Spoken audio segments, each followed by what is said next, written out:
गोस्वामी जी महाराज पूर्व प्रसंग में वर्णन किए।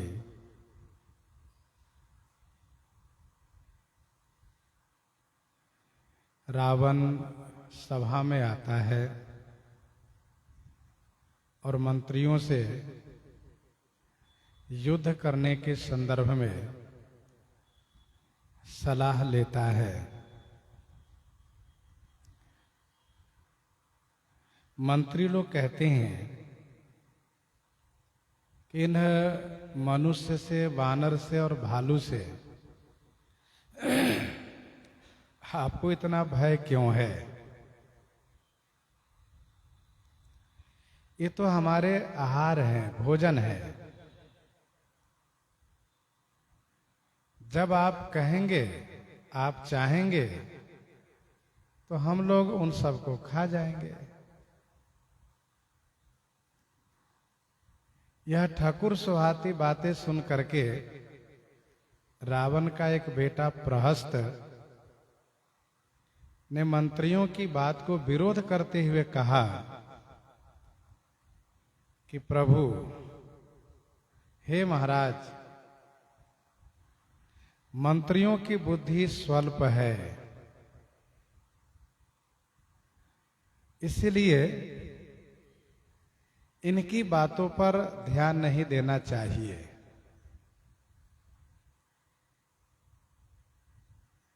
नीति विरुद्ध इनका आचरण है।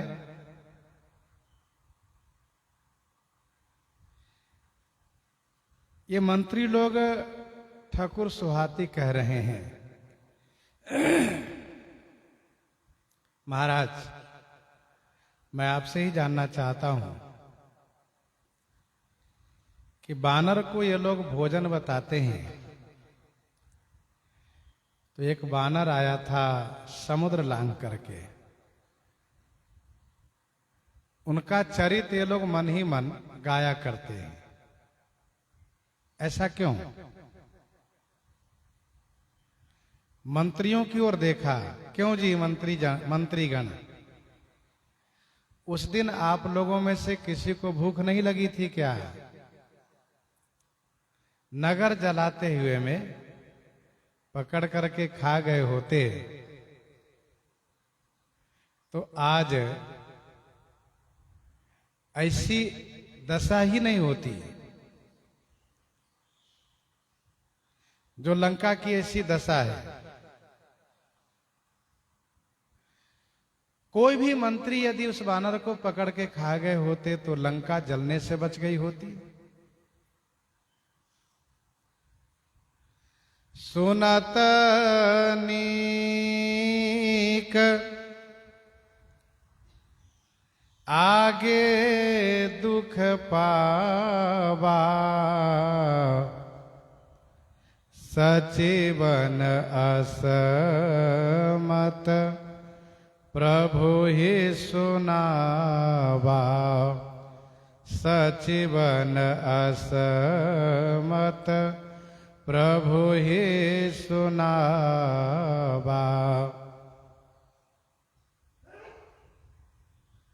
सुनत नीक आगे दुख पावा, सचिवन असमत प्रभु ही सुनावा।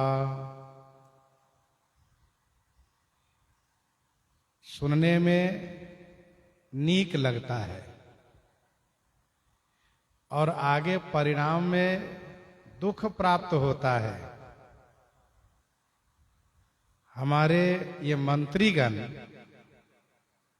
प्रभु को अर्थात आपको असमत ऐसा विचार सुना रहे हैं। ये मंत्रीगण हमारे प्रभु को, हमारे महाराज को ऐसी सलाह दे रहे हैं, ऐसी मंत्रणा दे रहे हैं, यह बात सुना रहे हैं जो सुनने में तो बहुत कर्णप्रिय है, लेकिन परिणाम इसका भयावह है, दुखद है।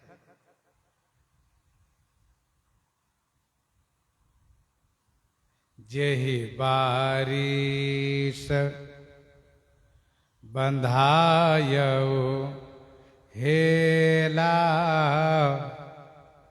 उतरे से न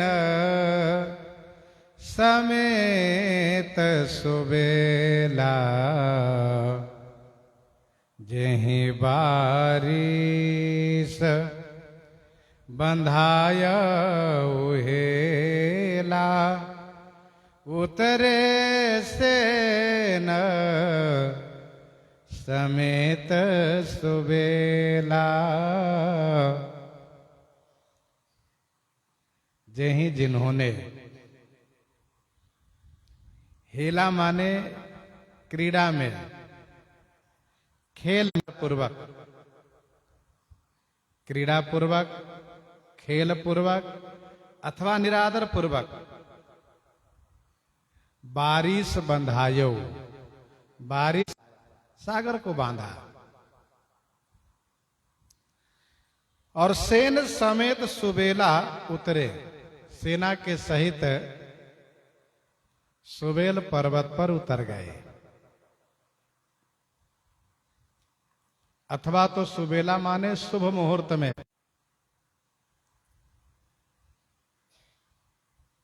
तो हेला का अर्थ निरादर भी होता है जैसे सुंदर जुबा जीव पर हेले सुंदर जुबा जीव पर हेले तो हेला माने निरादर पूर्वक अथवा खेल पूर्वक जिन्होंने समुद्र को बांध लिया पुल बनाया और सेना के सहित सुबेल पर्वत पर उतर गए अर्थात लंका देश की 1/3 हिस्से को जिन्होंने कब्जा कर लिया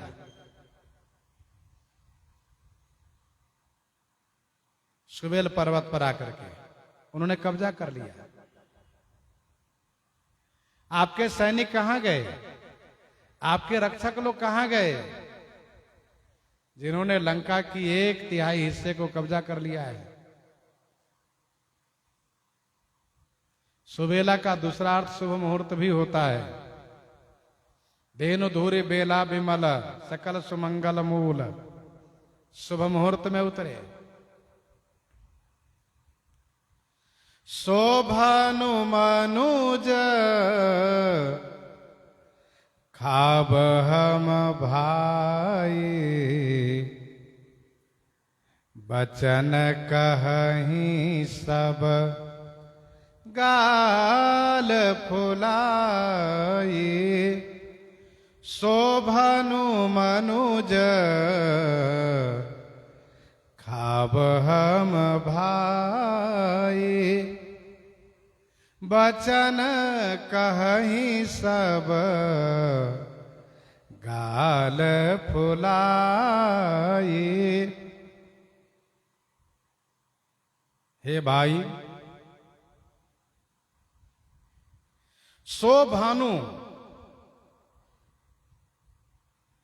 हे भाई सो माने उन्हें भानु माने कहते हो भानु माने कहते हो कि मनुष्य हैं हम खा जाएंगे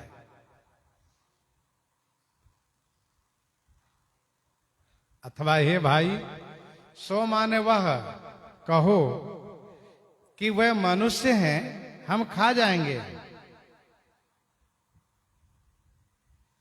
गाल फुलाई सब वचन कहीं गाल फुलाई माने डिंग मारते हुए व्यर्थ की बातें करते हुए यह कह रहे हो कि हम खा जाएंगे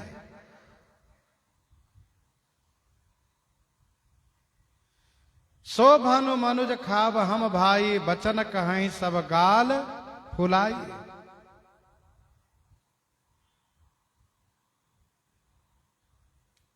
भानु माने बोलना अर्थ होता है नेपाल की भाषा में भानु माने बोलना अर्थ होता है कहना वह कहो वह कहते हो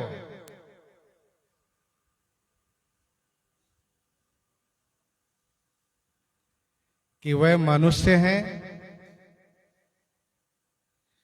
हम सब खा जाएंगे उन्हें,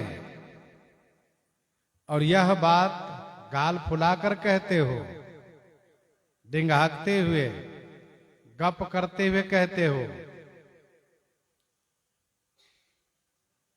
इस प्रकार से मंत्रियों को फटकार लगाया, डांटा, और फिर रावण से कहना शुरू किया, हे पिताजी, हे महाराज, तात बचन मम सुनु अति आदर, जनि मन गुण हो मोहि करि कादर, जनि मन गुण हो मोहि करि कादर, तात बचन मम सुनु अति आदर।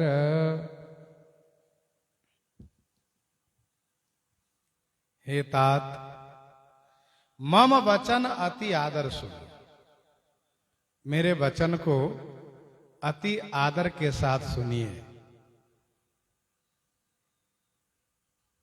जो मैं कहने जा रहा हूं, इससे मोहि कादर करी जानी गुनहु, मोहि माने मुझे, आप अपने मन में, मोहि मन, कादर करी जानी गुनहु, मोहि मुझे आप अपने मन में कादर करके मत गुनिए, मत विचारिए। तात बचन मम सुनु अति आदर, जनि मन गुण हो मोहि करि कादर।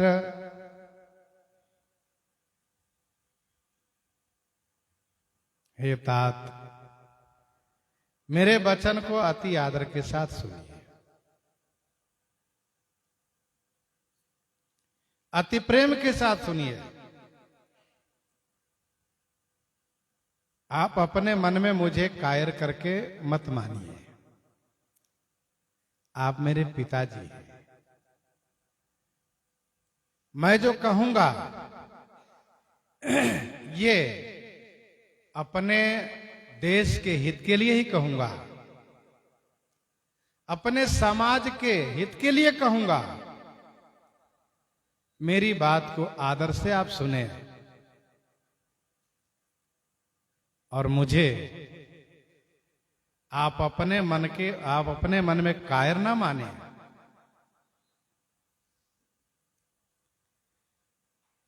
मेरी कही हुई बात को सुनकर के संभव है कि आप सोचेंगे कि यह लड़का डर गया है, इसलिए ऐसा कह रहा है। जैसा कि रावण आगे कहा भी, अबहि तेउर संशय होई, अबहि तेउर संशय होई, बेनु मूल सुत भयउ घमोई। रावण ने कहा भी, प्रहस्त ने सुना है, प्रहस्त ने सुना है क्या? यही कि हमारे महाराज विभीषण जी को, चाचा विभीषण जी को भीरू कहते हैं, डरपोक कहते हैं। सहज भीरू कर बचन दृढ़ाई, सागर संठानी मचलाई।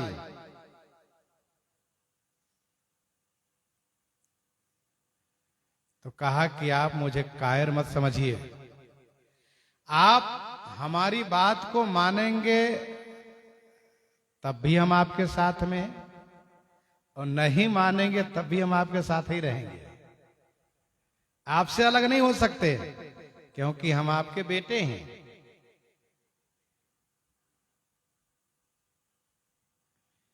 हनुमान नाटक के 9वें अंक के 29वें श्लोक में, हनुमान नाटक के 9वें अंक के 29वें श्लोक में, अब गजब है, बताओ, हनुमान नाटक खोज रहे हैं इसमें। अब आपको पता ही नहीं कि हनुमान नाटक क्या होता है इसमें।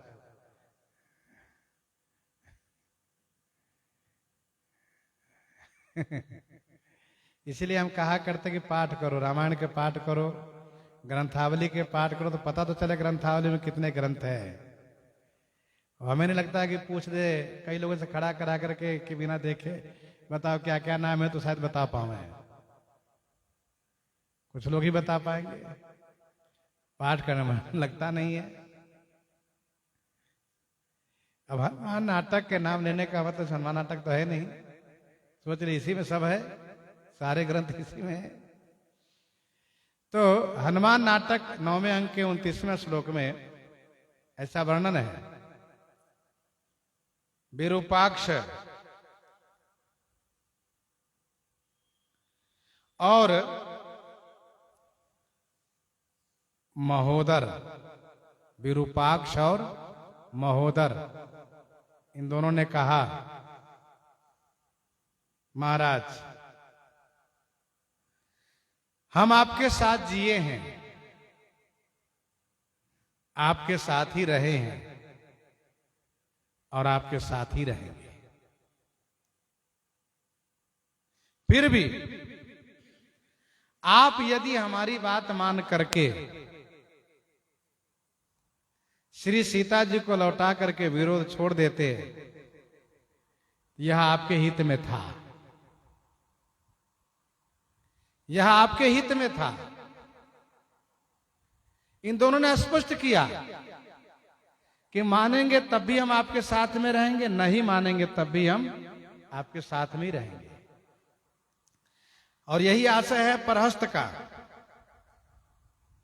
फिर आगे कहते हैं, प्रहस्त सुनहि जे कहि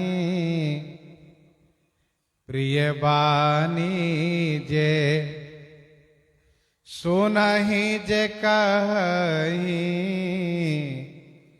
ऐसे नर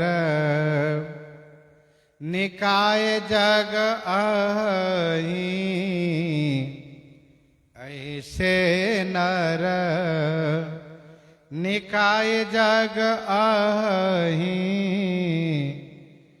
प्रिय वाणी जे सुनहि जे कहि,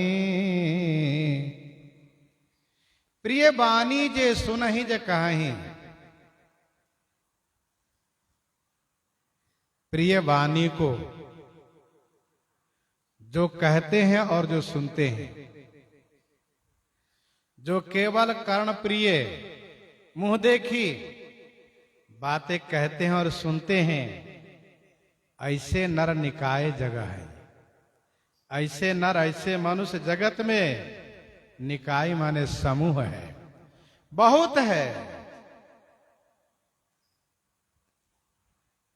जो मुंह देखी बात करने वाले हो, जिससे आपको बुरा न लगे, आप खुश रहें, भले ही वो बात कल्याणकारी न हो, ऐसी बात कहने और सुनने वाले जगत में समूह है, बहुत है।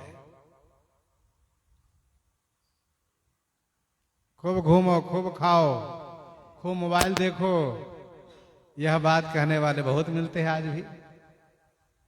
क्या पढ़ लिख के करोगे, क्या होगा पाठ करके, माला जप करके, इस तरह से कहने सुनने वाले बहुत मिलते हैं। लेकिन वो व्यक्ति हो, मित्र वो सच्चे हो, जो कहे कि पाठ करो, याद करो, माला जपो, भजन करो, कल्याण होगा, मोबाइल के चक्कर में बिल्कुल ना पड़ो, संभवतः ही कोई मिले दूसरे कहने वाले।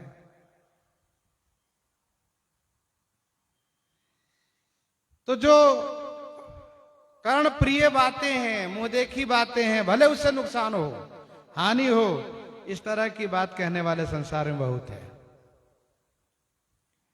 लेकिन बचन परम हित सुनत कठोरे। बचन परम हित सुनत कठोरे।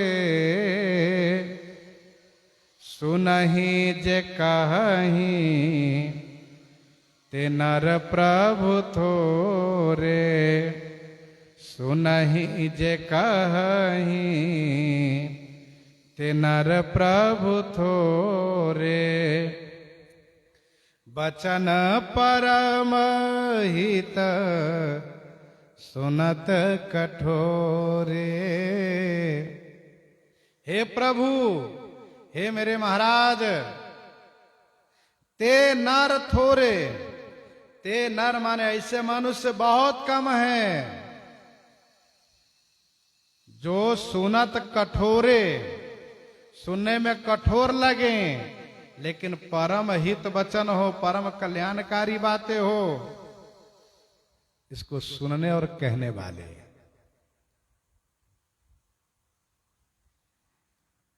हे प्रभु, ते नर थोरे, वे मनुष्य थोरे हैं। कौन?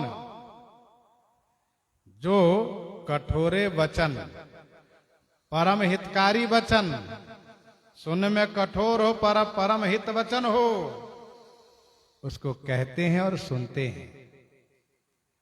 कहाँ हित सुनहित नर प्रभु थोरे, वे थोरे हैं।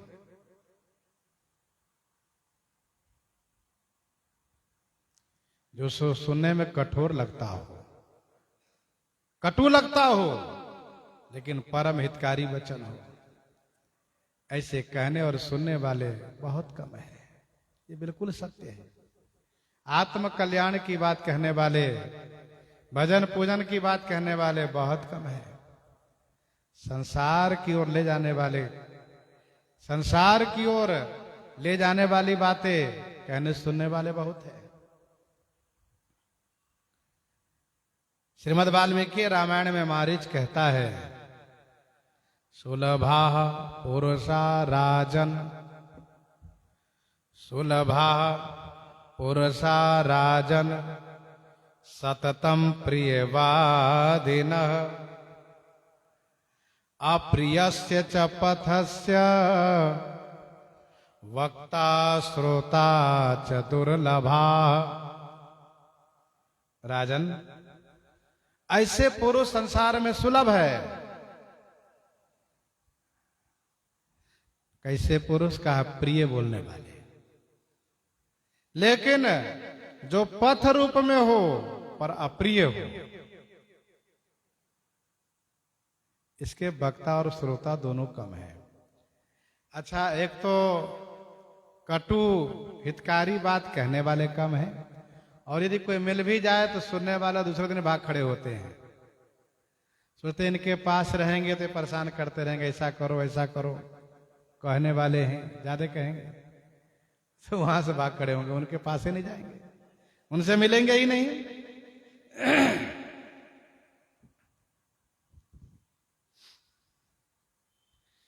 प्रथम बसीठ पठौ सुनु नीति, सीता देई करहु पुनि प्रीति। सीता देई करहु पुनि प्रीति। सुनु नीति, नीति की बात सुनिए। प्रथम बसीठ पठौ, प्रथम माने पहले, बसीठ माने दूत को भेजिए, पहले दूत को भेजिए। सीता देई करहु पुनि प्रीति, दूत से यह कहलवाइए कि हम श्री सीता जी को लौटा करके प्रीति करना चाहते हैं। प्रहस्त का कहना है कि हे महाराज, नीति कहती है कि पहले साम हो। साम माने संधि की बात हो, मित्रता की बात हो, ये नीति कहती है।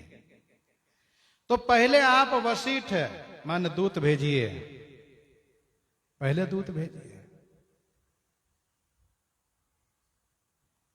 श्री सीता जी को दे करके प्रीति करें। सीता देई करहु पुण्य प्रीति, श्री सीता जी को दे करके लौटा दीजिए, श्री सीता जी को दे करके प्रीति करिए।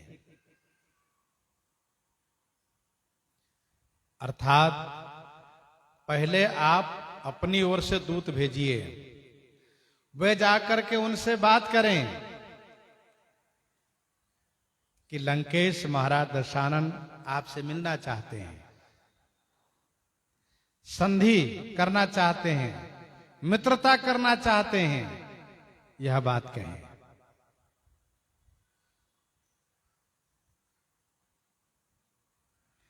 और उनसे समय मांगे, और जब समय देते हैं तो जा करके आप उनको श्री सीता जी लौटा दीजिए और उनसे संधि कर लीजिए कि हम दोनों आज से मित्र बनते हैं, एक दूसरे की सहायता करेंगे। हमें जब आवश्यकता होगी तो आप सहायता करेंगे, आपकी आवश्यकता होगी तो हम सहायता करेंगे। भाई दो देश में ही संधि होती है, लिखा पढ़ी होती है, तो आप प्रीति कर लें।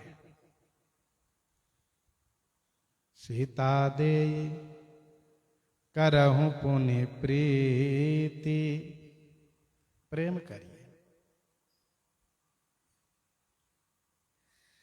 नारी पाई फिर जाहि जो, तो न बढ़ाइए रारी। नाहित सनमुख समर मही, तात करिए हठ मारी। तात करिए हठ मारी। नारी पाई फिर जाहि जो, तो न बढ़ाइए, तो न बढ़ाइए रारी।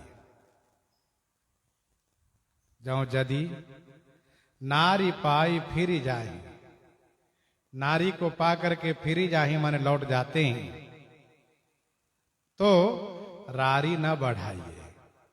रारी माने दुश्मनी न। हे महाराज, हे तात, नाहित समरमहि सन्मुख होकर के हठी मार करिए। हठी माने हठात मार काट कीजिए। फिर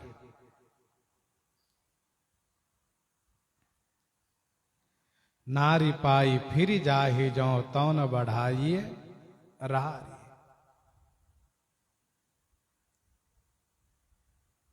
नारी को पा करके यदि फिर जाहि माने लौट जाते हैं, तो रारी माने टकरार, वैर विरोध न बढ़ाइए, झगड़ा झंझट मत कीजिए। महाराज, उनके दूत से आपके पास यह संदेश भी आया है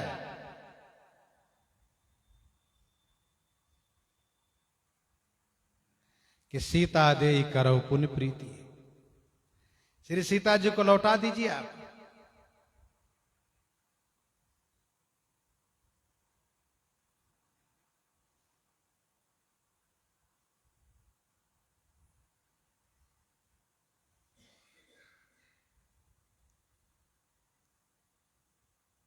और लक्ष्मण जी महाराज का पत्र भी आया है। कहो मुखागर मूढ़ सना मम संदेश उदार, सीता देई मिलऊ न तर। इसलिए आप ऐसा कार्य कर सकते हैं क्योंकि प्रस्ताव उधर से भी आया है।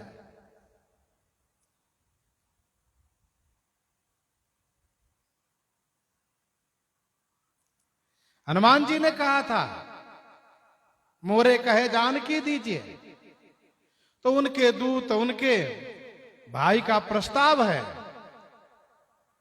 आप भी अपनी ओर से पहल कीजिए और झगड़ा समाप्त हो ऐसा कार्य कीजिए। नारी पाई फिर जाहि जो तो न बढ़ाई रारी, नाहित सन्मुख समर मही, तात करिए हठी मारी।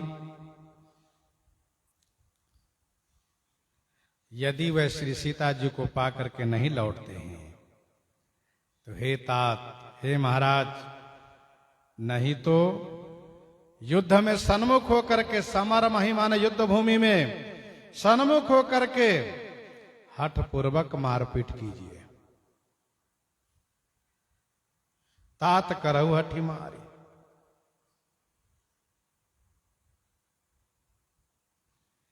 यह मत जो मानौ प्रभु मोरा, उभय प्रकार सुजस जग तोरा। यह मत जो मानहु प्रभु मोरा, उभय प्रकार सुजस जग तोरा। हे प्रभु, यह मत जो मोरा मानो। हे प्रभु, यदि आप यह मेरे मत को मानते हैं तो उभय प्रकार सुजस जग तोरा। उभय प्रकार माने दोनों प्रकार से जगत में आपका ही जस होगा। उभय प्रकार सुजस जग तोरा।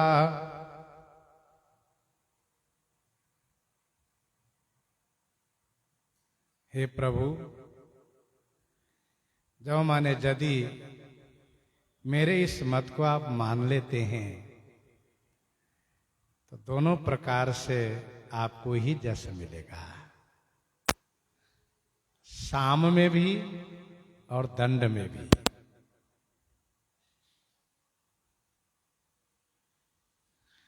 लोग कहेंगे कि अपने बहन की बदला लेने के लिए उनकी पत्नी का हरण किए, फिर इसके बाद उनको उनकी पत्नी को लौटा करके उनसे संधि कर लिए। इसमें सुजस है। और संधि आपकी ओर से जब होगी और वे स्वीकार नहीं करेंगे तो लोग कहेंगे कि बताओ, श्री राम जी श्री सीता जी को लेकर के वापस नहीं होना चाहे, लंका को लेना चाहा उन्होंने, इसलिए रावण को युद्ध करना पड़ा।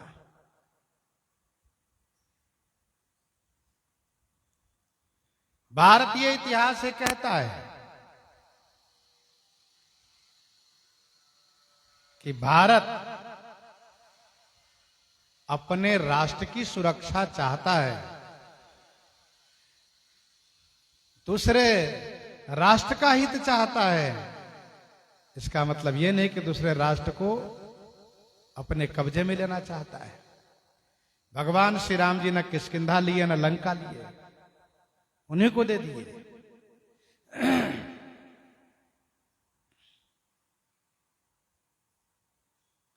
आपको दोनों प्रकार से सुजस होगा।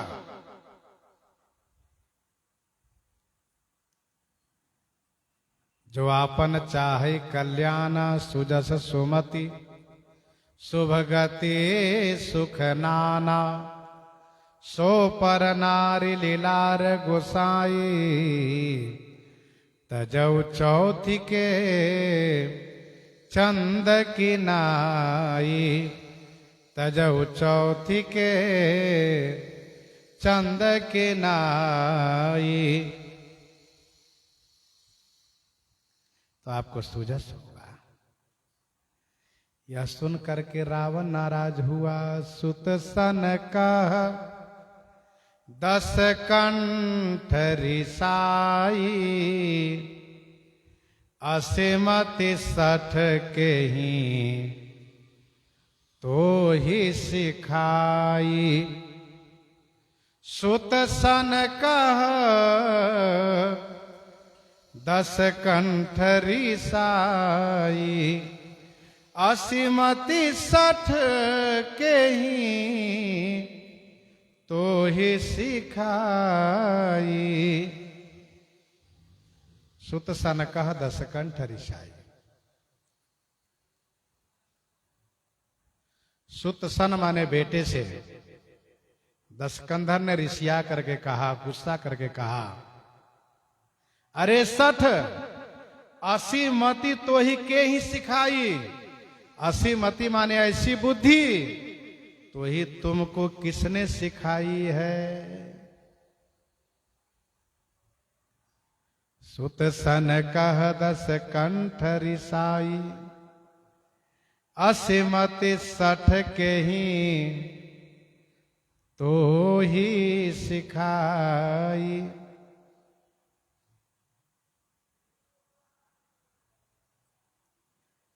बेटे से गुस्सा करके रावण ने कहा, अरे सठ ऐसी बुद्धि तुम्हें किसने दी है।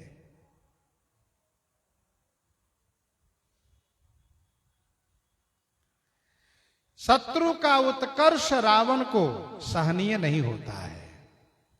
जो भी रावण के सामने रावण के विरोधी की प्रशंसा करते हो, संधि की बात करते हो, तो उस पर रावण बहुत नाराज होता है। चाहे वो नाना हो, चाहे भाई हो, चाहे बेटा हो, कोई भी हो। रिपुत करस कहत सठ दोऊ, रिपुत करस कहत सठ दोऊ, दूरी न करहु यहां है को। रिपुत करस कहत सठ दोऊ, दूरी न करहु यहां है को।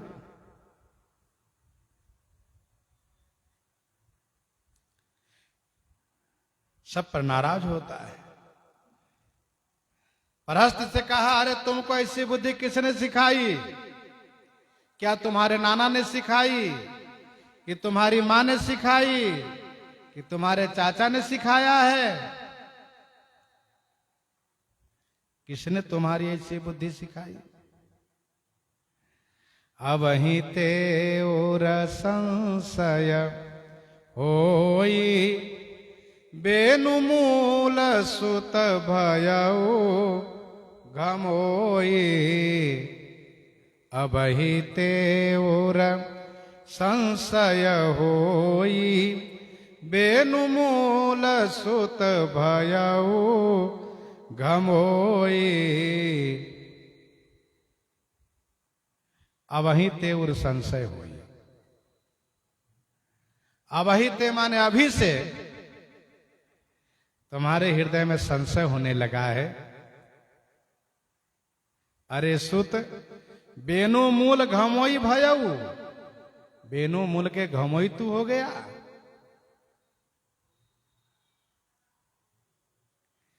तुम्हारे मन में अभी से संशय होने लगा, अब वही तेवर संशय हुई। बेनु मूल सुत भयऊ घमोई। अरे बेटा, तो बेनु मूल के घमोई हो गया है। घमोई एक पौधा होता है जिसको बड़भाड़ भी कहते हैं, बड़भाड़ कहते हैं, सत्यानाशी भी कहते हैं इसको।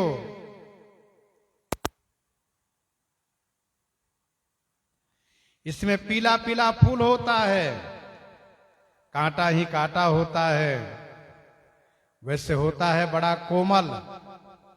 लेकिन बांस के जड़ में यदि हो गया तो बांस को फिर बढ़ने नहीं देता, बांस को होने नहीं देता है, समाप्त कर देता है। बांस की छाया में केवल बांस होता है। यदि यह घमोई हो गई तो समझ लो यह बांस को समाप्त कर दिया।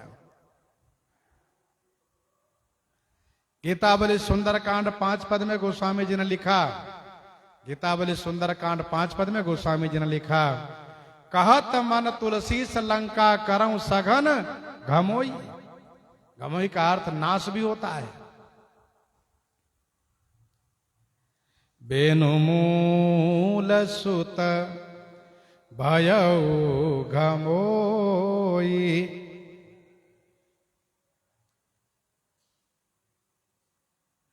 बेनुमूल सुत भयउ घमोई।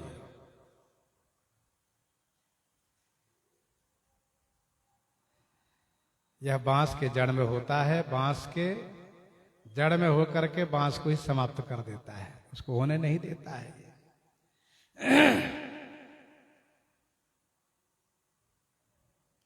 सुनि पे तो गिरा परुष अति घोरा,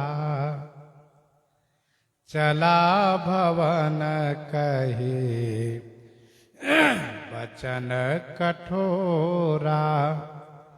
सुनि पीतु गिरा परुष अति घोरा, चला भवन कहे वचन कठोरा। अति घोरा परुष गिरा पिता की है, इसे सुन करके पितु अति घोरा परुष गिरा सुनी। पिता की अति घोर परुष माने कठोर वाणी सुन करके कठोरा वचन कही भवन चला। कठोर वचन कह करके भवन चल दिया, महल की ओर चल दिया। यह प्रहस्त पिताजी का वचन घोर कठोर है, अति घोर कठोर है। सुतसन कह 10 कंठ रिसाई, असीमति सठ के ही तो ही सिखाई। यह परुष वचन है और अवही ते और संशय होई, बेनु मूल सुत भयो घमोई। यह घोर कठोर है, अति कठोर वचन है। कहने का अभिप्राय यह है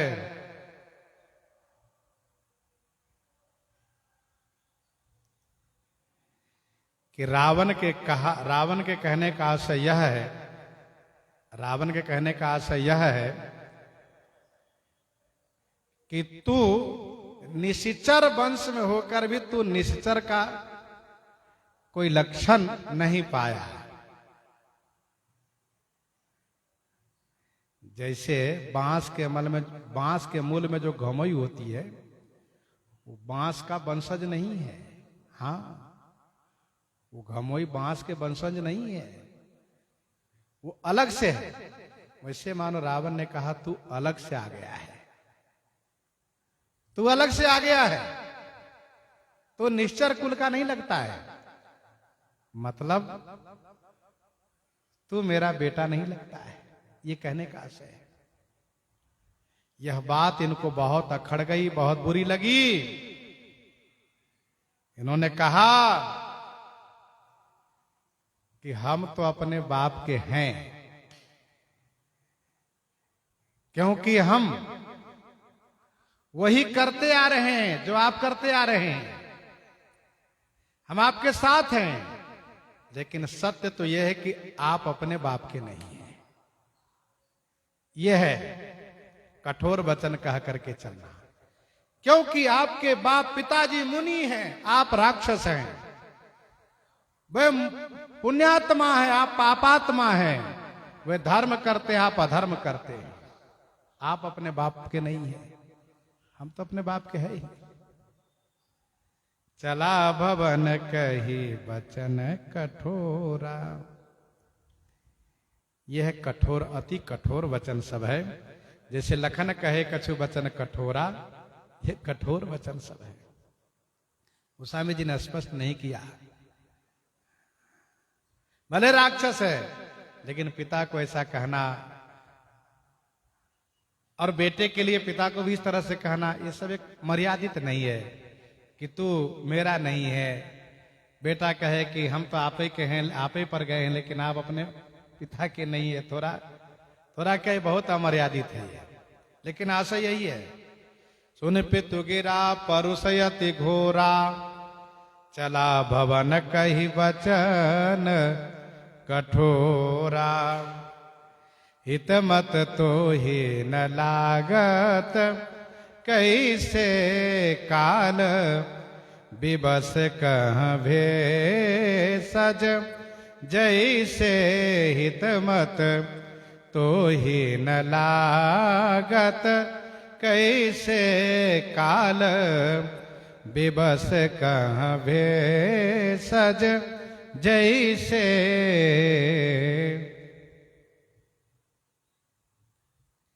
हितमत तो ही न लागत कैसे, तो ही तुम्हें हितमत कैसे न लागत,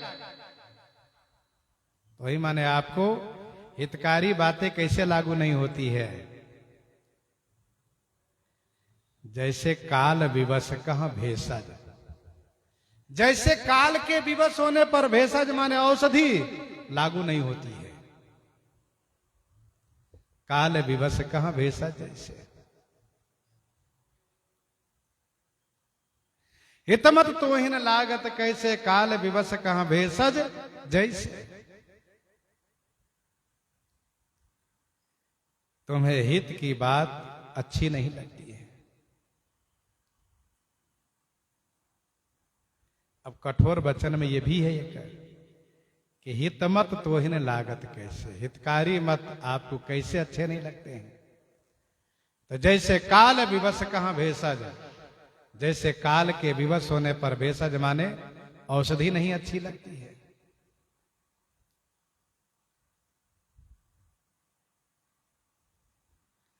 जिसके सिर पर काल हो, जिसकी मृत्यु आई हो,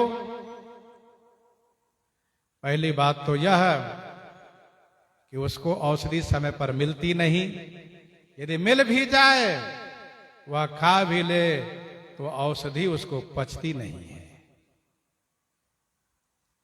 काल विवश कहां भेषज, जैसे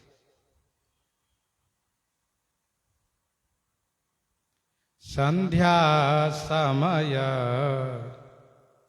जानी 10 सीसा। भवन चले निरखत भुज बीसा।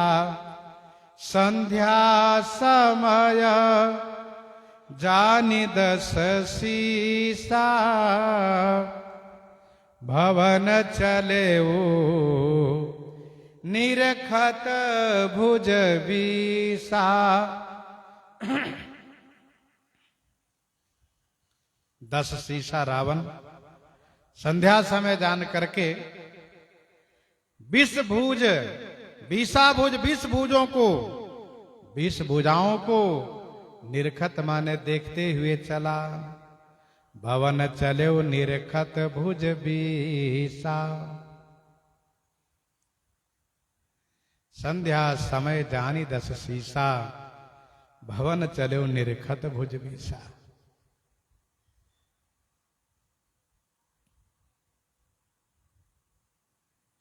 संध्या हो गई आज सभा में।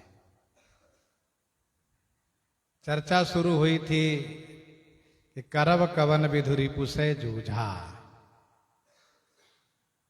मैं शत्रु से किस प्रकार से युद्ध करूं।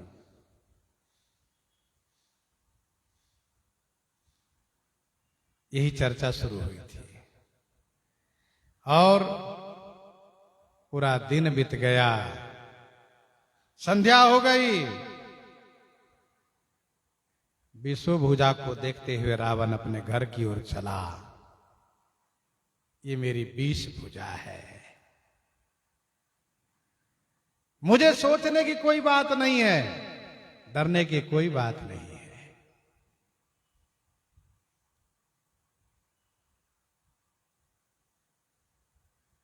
निज भुज बल मैं बैरु बढ़ावा। कभी भाई विरोध करता है, कभी पत्नी विरोध करती है, कभी लड़का विरोध करता है, करने दो। मैंने जो कुछ किया है अपने इस भुजा के बल पर किया है। मम भुज सागर बल जल पूरा, जहां बूढ़े बहु सुर नर सूरा। 20 पयोधि अगाधा पारा, कोस वीर जो पाए ही पारा। ये मेरी 20 भुजा है। अब संध्या के समय में रावण चला है अखाड़े में नाच गान देखने के लिए। नाच गान का अखाड़ा लगता है जहां पर कलाकारों की कला देखी जाती है और उनको रावण पुरस्कार देता है। लंका शिखर ऊपर आगारा,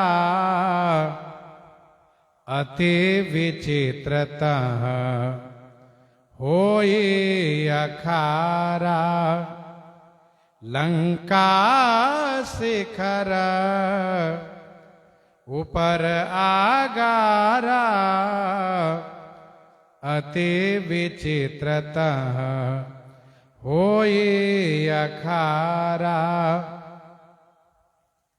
लंका शिखर ऊपर आगारा, अति विचित्रतः होई अखारा।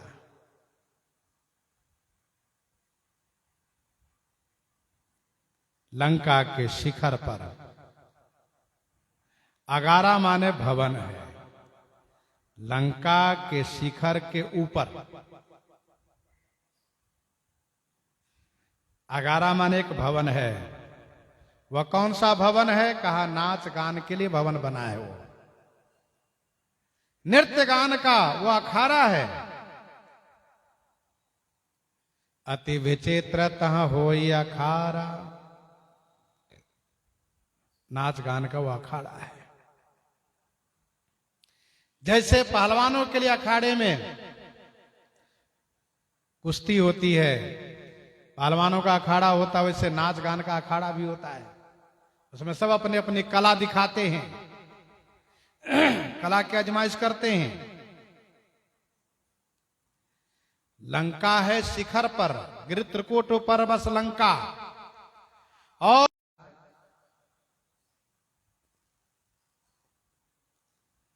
गयो दसवन लागे के नर, गुण गन गावन। तेही मंदिर जाई रावण बैठ। तेही मंदिर माने उसी महल में जाकर के रावण बैठा। और लागे के नर गुण गन गावन। ये किन्नर लोग रावण के गुणगनों को गायन करने लग गए। लागे किन्नर गुणगन गायन। किन्नर लोग गुणगान करने लग गए रावण के महफिल में, उस नृत्यशाला में। गायन कौन कर रहे? कहा किन्नर। देव जाति के गवैया लोग, गंधर्व किन्नर अप्सराएं सब वहां उपस्थित रहते हैं। ये लोग नृत्य गायन करके रावण को मन प्रसन्न करते रहते हैं। किसी ने कहा कि मंदिर माने शिव मंदिर है। यदि मंदिर होता तो रावण प्रणाम नहीं करता। प्रणाम करने की बात नहीं कही गई। दूसरी बात यह है कि मंदिर के परिसर में, मंदिर के प्रांगण में नाच और गायन नहीं होना चाहिए। सांसारिक नाच गान नहीं होना चाहिए।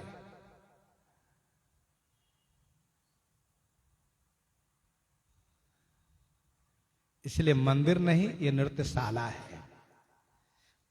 बाजहि ताल छरा प्रवीणा, बाजहि ताल पखाओज वीणा, नृत्य करही अपछरा प्रवीणा। बाजहि ताल पखाउज वीणा।